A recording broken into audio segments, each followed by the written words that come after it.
clothes, carried binoculars, and were lined up along the iron fence, staring into the backyard. I didn't recognize a single one of them. Not that I had met everyone in town since I arrived from Boston, but it sure felt like I had. It had been an intense week, starting with the fateful call that my grandmother, Zora Zee Callow, had passed away unexpectedly of natural causes.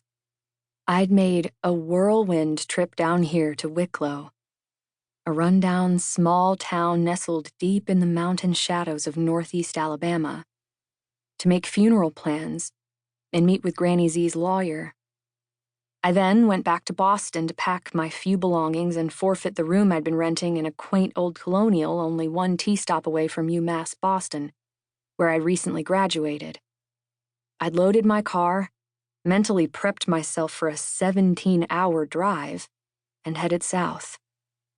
I temporarily moved into the small apartment above the Blackbird Cafe, buried my beloved Zee, and unsuccessfully evaded most of my kind yet nosy new neighbors who wanted to know anything and everything about Zee's secret, mysterious granddaughter, Anna Kate Callow. Me. There had been an endless stream of visitors these past few days, and I'd never seen so many zucchini loaves in all my life.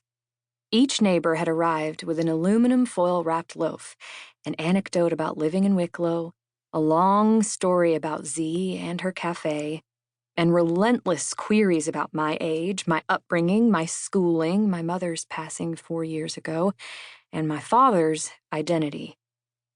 I hadn't minded the stories of Granny Zee at all, but I dodged most of the personal questions, especially the ones about my father. I wasn't ready to go there quite yet. It had been an exhausting, emotional week, and I didn't want to even look at zucchini for a good long while. Now this daybreak meeting. Who were these people? A wave of muggy, warm air slapped me in the face like a wet towel as I pushed the window sash upward. It creaked in protest against the swollen wooden frame. Hello? Hello? At the sound of my own voice, my head throbbed, pulsing sharply against my temples. I'd spent most of yesterday with Beau and Gina Barthélemy, the cafe's only employees, readying the cafe for its reopening this morning.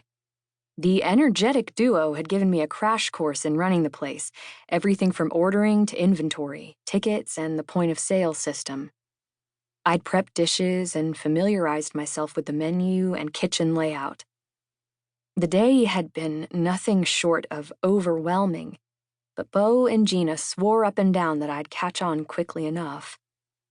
Now, on my knees at the crack of dawn, craving strong coffee and utter silence, I questioned for the umpteenth time this week why on earth I'd moved, even short-term, to this tiny 2-stoplight Alabama town. I didn't belong here. I should be back in Boston, finalizing my plans for my move an hour west to Worcester, where I was going to start classes at UMass Medical School in mid-August. Then I remembered. Zee. More specifically, Zee's will. There! There! Someone shouted from below as he gestured into the backyard. Then he added in a somewhat shamed tone, "Never mind, it was a crow." A chorus of grumbles echoed. "Hello?" I shouted again. No one seemed to hear me. Grabbing my robe, I quickly covered up my knit shorts and tank top and ran a hand over my unruly hair. The stairs creaked as I hurried down them. The pine treads were polished in a dark satin finish that came from decades of use. I could easily imagine Granny Zee zipping up and down these steps, which was strange considering I'd never seen Zee do so. In fact, I had never even set foot in the Blackbird Cafe, or Wicklow for that matter, until earlier this week. Wicklow had always been forbidden territory.